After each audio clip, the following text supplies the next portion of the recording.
dhe urojmë që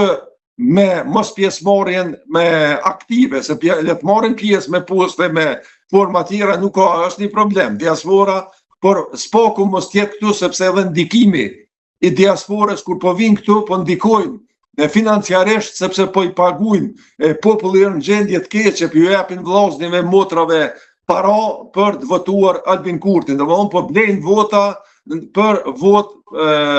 drejt lëvizjes vetëvendosje apo Albin Kurtit. Por unë mendoj edhe në diasporë ka lëvizur disponimi rreth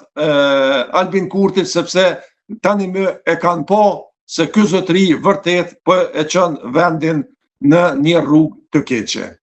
Në krahun tjetër, Vjosa Osmani, mendoni që në këtë kohë të shkurtër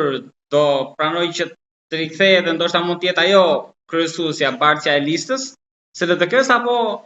i futet detit në këmbë dhe të garojë me subjektin e vet? Ta si duket, kësaj radhe LDK-ja është e përgatitur të kandidoj me një kandidat për presidente, domethënë siç e kishte VV-ja kur e kandidoi atëherë zonjën Vjosa Osmani, njëjtë do të veproj edhe. Se si duket, disponimi qytetarëve është që zonja Vjosa Osmani, sepse ato lëvizjet e fundit me Shtetet e Bashkuara të Amerikës, me Trumpin, megjithatë ende ndikojnë, përveç VV-s, e cila e ka antidisponim, apo është disponuar kundër. Jo, nuk kisha thonë që komplet elektorati i vetëvendosjes është kundër Shtetet e Bashkuara të Amerikës, por leadershipi i kësaj partije, por edhe kuvëndarët në një farë mënyrë po shihet hapur se janë kundër Shteteve të Bashkuara të Amerikës, kështu që zonja Vjosa Osmani si kandidate për presidente, edhe pse ne kemi sistem parlamentar, kandidati as për kryeministër nuk përcaktohet paraprakisht, por ja ashtu është zhvilluar një traditë në Kosovë, edhe i caktojnë paraprakisht kush do të jetë president. Zonja Vjosa Osmani, qoftë e dyta, qoftë e para në listën e LDK-s, do të jetë e nominuara për presidente, derisa zoti Abdigjiku do të jetë për kryeministër të Republikës. Kështu, pra, do të veproj Lidhja Demokratike pa marrë parasysh a janë koalicion, a do të formoj parti të re zonja Osmani, ose do t'i bashkangjitet LDK-s. Mendoj që ndoshta me parti të re më shumë vota do t'i sillte LDK-s. Profesorit, e diçka të fundit kam, ju thatë që patin brëm një ndërhyrje të ndërkombëtarëve, të amerikanëve, të europianëve, por tani ajo që ndoshta mund edhe të ishte bërë është që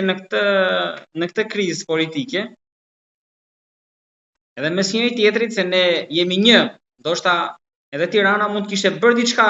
për ndërhyrje, apo nuk mendoni që do merreshe parasysh fare? Ja, Tirana te Albin Kurti ma mirë që nuk ka ndërhy. E pati një ndërhyrje zoti Rama me rastin e vizitave edhe përkrajes që ja bëri direkt në një summit atje në ku ishim Davosit, e pam që e përkrahu